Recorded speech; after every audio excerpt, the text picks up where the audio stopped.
Bismillahirrahmanirrahim. Assalamualaikum warahmatullahi wabarakatuh dan salam sejahtera diucapkan kepada semua yang mengikuti Book Surgeon sampai ke hari ini. Alhamdulillah, baru-baru ni 15 hari bulan 1 2022, PTS Publishing House hantar mai satu naskah buku untuk dibuat resensi ataupun dibuat review oleh Book Surgeon. Alhamdulillah, satu peluang yang sangat-sangat kami hargai dan satu peluang yang sangat-sangat kami nantikan daripada semua publishing house yang ada dekat Malaysia ataupun from other country as well. So, buku yang kami terima adalah buku yang bertajuk Biarlah Aku Buat Maksiat Pun, Yang Penting Aku Masih Beriman, tulisan Dr. Muhammad Aizan Mas'ud. Nak tahu apa konten buku ni? Nak tahu apa review kami? Tonton sampai habis.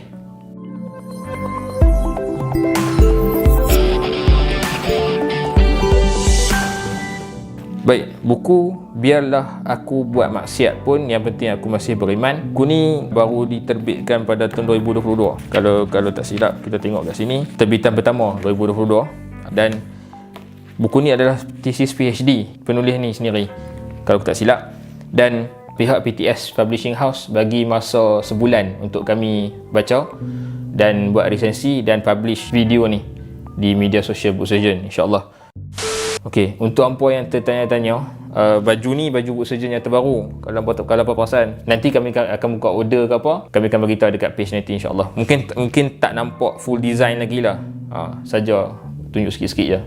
Kalau tak surprise lah. Kita masuk kepada buku, insyaAllah. Tajuk buku ni mungkin panjang sikit, tapi aku rasa ada signifikan tertentu, ada sebab tertentu kenapa tajuk yang panjang ni dipilih.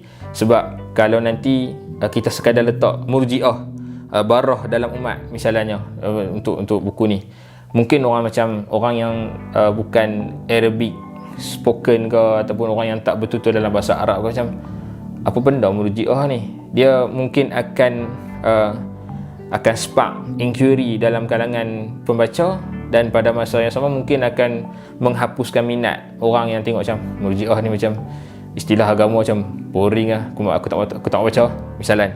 So mungkin ada signifikan tertentu, tapi apa-apa pun, kalau target audience adalah orang awam, mungkin lebih mudah faham. Dan mungkin orang awam fikir macam, aku nak baca lah buku ni, tajuk tu, walaupun tajuk tu agak panjang. Sebab bukan sekadar biarlah aku buat maksiat pun, yang penting aku masih beriman, tapi kat bawah tu dia ada tulisan lagi macam kupasan dan analisis ilmiah fenomena irja penghakis iman umat akhir zaman. Dia panjang. Maybe mereka ada macam tajuk-tajuk yang panjang macam tu, mungkin, dan mungkin lebih spesifik. Tak ada masalah sangat, aku tak mahu berbeza banyak dengan dalam isu tajuk tu. Okey, penulis ni orang yang ada PhD, tapi Alhamdulillah, ni bukan aku bodek ke apa. Alhamdulillah, bagi aku penulis ni seorang yang rendah diri, seorang yang senang didekati. Sebab aku yang tak ada apa-apa ni, aku yang tak erti pasal agama ni, lepas aku baca buku ni dan aku PM, aku beritahu kami daripada Book Surgeon semua, aku ada soalan yang aku tanya kepada penulis, dan penulis jawab. Dengan bagi aku, yang tu dah bagi kredit kepada buku ni sendiri. Okey, bila tengok tajuk relate dengan fenomena irja, kita akan terfikir apa itu murji'ah bila baca buku ni. Okey, tapi untuk kita faham murji'ah ni apa, boleh tengok muka surat 56. Macam ni dia kata, bertitik tolak daripada pemahaman ini, irja membentuk satu pemikiran yang mengatakan maksiat tidak memudaratkan dengan keimanan, sebagaimana ketaatan tidak memanfaatkan dengan kekufuran. Walaupun ayat ni aku rasa macam perlu diubah sesuai untuk lebih faham, tapi tak apa. Aku rasa macam kefahaman tu dah boleh ada dah sikit. Maksudnya murji'ah ni nak kata iman ni dalam hati. Antara definisi mereka lah, iman ni dekat dalam hati. Hang buat benda baik ke, hang cakap benda baik, ataupun hang buat benda jahat, hang cakap benda jahat ke, dia takkan bagi kesan. Sedangkan ahli sunnah wal jamaah mengatakan iman tu ada 3 kan. Iman tu mempercayai ataupun iktikad dengan hati, mengikrarkan dengan perkataan, dan mengamalkan ataupun buat dengan perbuatan jawarih kita dengan anggota badan dan sebagainya. Yang tu definisi ataupun ta'rif daripada ahli sunnah wal jamaah setakat yang aku baca buku ni dan setakat yang aku belajar dulu-dulu lah. Jadi murji'ah ni dia kata hang buat pi benda baik ke jahat ke, hang cakap benda baik benda jahat ke, dia tak beri kesan pada hati. Cara faham macam ni, setakat daripada yang aku faham buku ni, yang aku baca buku ni dan aku dengar daripada penjelasan-penjelasan yang lain, cara faham macam ni, dia akan menggugurkan syariat. Orang tu tak semayang ke, ataupun orang tu cakap benda kalam kufur ke, orang tu buat benda syirik ke, sembah berhala ke, sembah patung ke, percaya dengan benda-benda syirik ke, mengiyakan pluralisme agama ke, tak ada masalah. Pasal apa tak ada masalah? Pasal iman tu dekat dalam hati sahaja. Okay, you are no one to judge me, macam tu. So fahaman ni bahayalah. Okay, yang tu sikit sebanyak nak cerita pasal Murji'ah. Apa yang diceritakan dekat dalam buku ni tentang Murji'ah, apa nak tahu, apa kena beli buku ni, apa kena baca buku ni. Dan andai kata ada perbezaan pandangan dan sebagainya, boleh nyatakan dan boleh bagi tahu tulis dekat penulis. InsyaAllah, setakat yang aku tahu penulis orang yang terbuka. Baik, okey, kita pergi yang seterusnya. Bagi aku pembentangan premis ataupun pembentangan hujah daripada awal sampai habis oleh penulis sangat mantap. Dan penulis konsisten dengan pegangannya. Kita boleh nampak daripada mula takrif, lepas tu penulis hurai lagi, cerita lagi, bagi contoh dan sebagainya. Bagi aku consistency is there. Consistency is there. Dan banyak gila rujukan.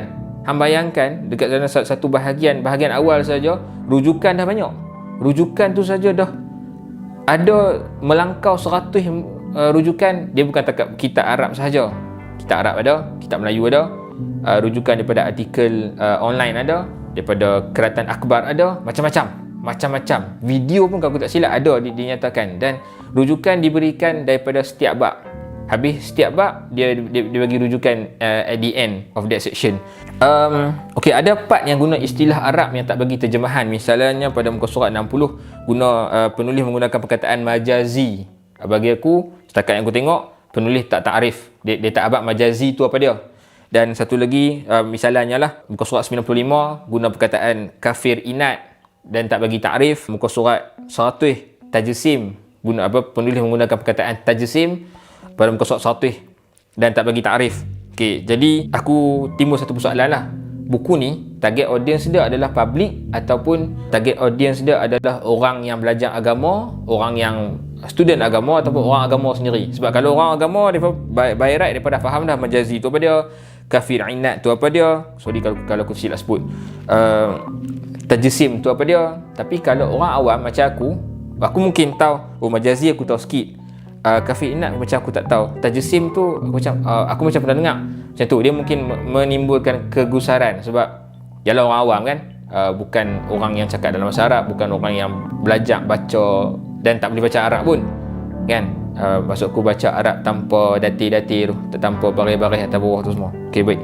Jadi mungkin suggestion aku dalam glossary ataupun dalam bahagian belakang rujukan tu semua mungkin boleh tambah glossary sikit, bubuh maksud perkataan Arab tu define dalam layman term, ataupun mungkin dalam next publication boleh edit, boleh tambah sikit maksud dia ataupun boleh dalam kurungan dan sebagainya. Tu antara suggestion yang aku boleh bagilah. Okey, ada bahagian yang tentang sirah.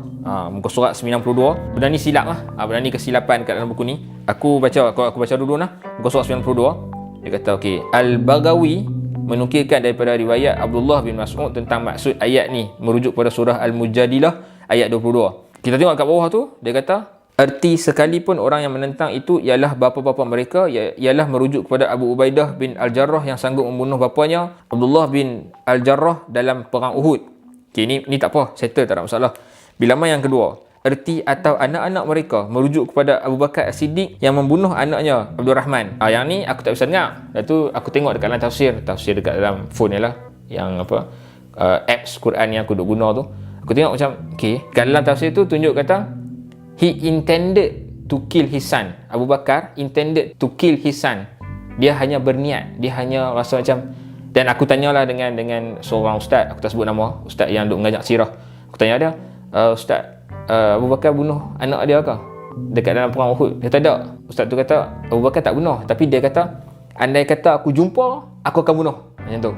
So aku tanya juga seorang sahabat aku, Ammar Ismail, aku tanya dia, dan Ammar rujuk balik, dia kata dia kata Abu Bakar tak bunuh anak dia. Walaupun Ammar kata kat aku dalam bab sirah ni hadis tu agak daif dan sebagainya, rujukan tu agak daif, tapi untuk ulama sirah guna rujukan-rujukan yang tak apa kuat ni. Untuk dalam sirah tak ada masalah. Dan Ammar beritahu kat aku yang lebih kuat adalah tentang Abu Ubaidah Al-Jarrah tadi. So benda ni aku dah beritahu dekat penulis, aku PM dekat penulis, dan penulis kata ustaz-ustaz lain pun beritahu kat dia silap yang sama, dan dia kata tak apa, dia akan ubah dalam edisi yang akan datang. So macam ni sekali lagi menguatkan the fact that penulis ni seorang yang rendah diri dan boleh menerima teguran. Yes. Okey, yang tu satu. Kita pergi kepada poin yang seterusnya. Muka surat 114. Ni pun salah satu kelemahan daripada buku ni yang aku jumpa lah, dan aku tanya penulis, dan penulis mengaku benda tu. Bila tengok balik dekat dalam muka surat 114 ni, dia ada sebut beberapa kali. Contoh macam ni kat sini, dia kata Shihab bin Kharrash turut menukilkan kata-kata Hisham bin Ammar seperti berikut. Okey ya. Sekarang ni kita faham kata Shihab, dia menukilkan kata-kata Hisham. Lepas tu bila aku tengok dekat dalam nukilan ni, dia kata aku bertemu dengan Shihab. Aku macam, Ustaz, siapa jumpa siapa sekarang ni? Siapa nukil siapa sekarang ni? Ada confusion dekat sini. Dekat bahagian kat bawah sikit pun, kat muka surat yang sama, menurut Yahya dan Qatadah yang menukilkan kata-kata Al-Auza'i. Lepas tu dalam nukilan tu disebut Yahya dan Qatadah pernah berkata. Aku macam, Ustaz, siapa yang quote siapa ni? Seolah-olah nak kata Yahya dengan Qatadah yang cakap, bukan Al-Auza'i. Macam benda tu yang membuatkan aku macam confused sikit. Han nak quote siapa sekarang ni? Macam tu. Shihab yang kata ke, Hisham yang kata ke, Yahya yang kata ke, Qatadah yang kata ke, ataupun Al-Auza'i kata ke, macam tu. So masalah kat situ aku tanya dah dekat penulis buku ni. Dia mengakulah kesalahan tu dan dia akan ubah, insya-Allah. Buat ni bukan nak cari salah ke apa, dia sebenarnya yang aku came across dan aku rasa perlu ditegur. Okey, pada aku jujurnya penulis ni seorang yang berani. Sebab dia boleh sentuh, dia boleh tegur artis, dia boleh sentuh tentang Murji'ah ni. Dalam bab artis yang pakai entah apa-apa, macam pakai tak cukup kain tapi kata, oh jangan judge aku, iman air dalam dada lah misalnya, macam tu. Ada disebut. Dan disebut juga tentang pemimpin kerajaan, muka surat 174. Boleh tengok tu antaranya lah. Boleh tengok dekat dalam muka surat 193, sentuh isu hudud. Kita semua tahu dulu pernah berlaku ada kata-kata daripada orang kerajaan lah, kata potong tangan ni, satu potong tangan kanan, potong tangan kiri, potong dia sekian. Benda tu agak panas tentang isu hudud. Penulis menyentuh isu ni dan dia bagi kaitan dengan Murji'ah. Bagi aku kaitan tu clear. Dan yang paling best sekali disebut muka surat 175 lah, tentang ketua pembangkang pun disebut juga dekat dalam buku ni. Ketua pembangkang tu siapa? Tengok sendiri. Dan kepada ketua pembangkang tu, andai kata Datuk Seri baca buku ni, Datuk Seri bagi respon sikit. Kalau boleh lah. Betul tak apa yang dikatakan ni tentang Datuk Seri? It will be interesting. Okey, terusnya. Aku suka sebab buku ni dia relate dengan konteks pengamalan agama di Malaysia. Ada disebut tentang secularism, ada disebut tentang pluralisme agama, ada disebut tentang isu-isu artis dan sebagainya. Yang isu-isu ni adalah dekat dengan masyarakat, dan benda-benda tu kadang-kadang masyarakat rasa macam, mungkin masyarakat rasa macam tak ada masalah apa pun, betul lah kita nak judge. Siapa kita nak judge orang? Iman kat dalam hati.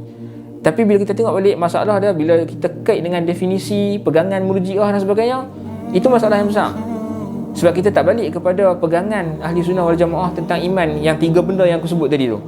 So macam kita tak pegang pegangan tu, kita duk rasa macam iman ni sekadar di hati lah apa semua. Kita rasa it's okay, it's all good. Well, it's not good actually. It's not good. Macam definisi macam tu, kata iman dalam hati dan sebagainya, itu bermasalah besar pada pegangan akidah, pada pegangan kita sebagai orang Islam. So bagi aku buku ni dia menjentik, menampak dan sebagainya lah kepada benda-benda salah dalam masyarakat yang perlukan teguran sebenarnya. Okay, and on that point of view, this book is good. Aku bagi kredit kepada buku ni, insyaAllah. Dan okay, to my surprise, no, not to my surprise actually, sebab buku ni typo dia sangat-sangat kurang. Ya, tapi towards the end dia macam makin bertambah typo tu, makin bertambah-tambah typo tu. Macam ada sikit-sikit here and there. Aku tak terkejut lah. Tesis PhD memang akan diperiksa dengan teliti oleh penulis tesis dan sebagainya sebelum nak bagi. Takkan berani nak hantar tesis tu kalau macam tesis tu macam ada banyak typo. Bagi akulah, pada pendapat aku. So macam another credit goes to this book. So overall aku bagi buku ni 4/5. Kalau ada 5 bintang, aku bagi 4/5 bintang, which is good. Buku ni dia akan bawa manfaat yang besar pada masyarakat, pada pandangan aku lah, pada pandangan aku sebagai orang awam. Aku rasa buku ni patut dibaca oleh setiap lapisan masyarakat yang boleh membaca, dan disebarluaskan kepada orang ramai apa itu Murji'ah dan apa bahayanya Murji'ah, apa perbezaan Murji'ah, Mu'tazilah, Ahli Sunnah wal Jamaah, dan apa perbezaan penggunaan istilah Murji'ah pada zaman sahabat dan pada zaman sekarang. So aku nak ucap sekali lagi terima kasih banyak kepada PTS Publishing House. Mudah-mudahan kerjasama ini tidak berhenti sekadar di sini, dan anda kata ada salah dan silap, aku minta maaf. Jumpa lagi dalam pembedahan ataupun resensi yang akan datang. Okey, sampai itu saja kot, insya-Allah. Terima kasih banyak. Buat surgeon, analyze, scrutinize, criticize. Assalamualaikum warahmatullahi wabarakatuh.